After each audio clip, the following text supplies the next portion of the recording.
ಕೇಂದ್ರ ಬೃಹತ್ ಮತ್ತು ಮಧ್ಯಮ ಕೈಗಾರಿಕಾ ಸಚಿವ ಎಚ್.ಡಿ. ಕುಮಾರಸ್ವಾಮಿ ಇಂದು ಬೆಳಗ್ಗೆ ಬೆಂಗಳೂರಿನ ಎಚ್ಎಂಟಿ ಆವರಣದಲ್ಲಿರುವ ಭಾರತೀಯ ವಿಜ್ಞಾನ ಸಂಸ್ಥೆಯ ಜ್ಯೇಷ್ಠತಾ ಕೇಂದ್ರ ಸೆಂಟರ್ ಫಾರ್ ಎಕ್ಸಲೆನ್ಸಿಗೆ ಭೇಟಿ ನೀಡಿದರು. ಅಲ್ಲಿ ಮಹಾತ್ಮ ಗಾಂಧಿ ಭಾವಚಿತ್ರಕ್ಕೆ ಪುಷ್ಪನಮನ ಸಲ್ಲಿಸಿದರು.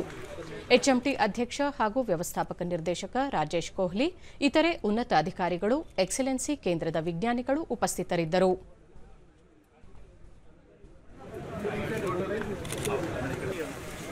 ಸ್ವಚ್ಛ ಭಾರತ ದಿವಸ್ ಕಾರ್ಯಕ್ರಮದಲ್ಲಿ ಪಾಲ್ಗೊಂಡರು. ಈ ವೇಳೆ ಪೌರ ಕಾರ್ಮಿಕರಿಗೆ ಸ್ವಚ್ಛತಾ ದಿನದ ಪ್ರಮಾಣ ಪತ್ರಗಳನ್ನು ವಿತರಿಸಿದರು.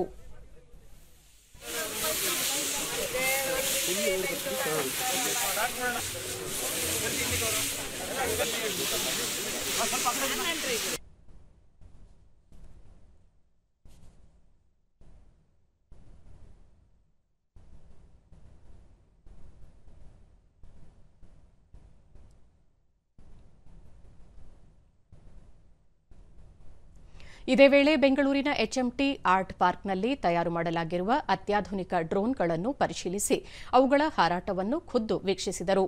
ಜ್ಯೇಷ್ಠತಾ ಕೇಂದ್ರದ ಯುವ ವಿಜ್ಞಾನಿಗಳೊಂದಿಗೆ ಸಂವಾದ ನಡೆಸಿ ಗ್ರೂಪ್ ಫೋಟೋಗೆ ಪೋಸ್ ಕೊಟ್ಟರು.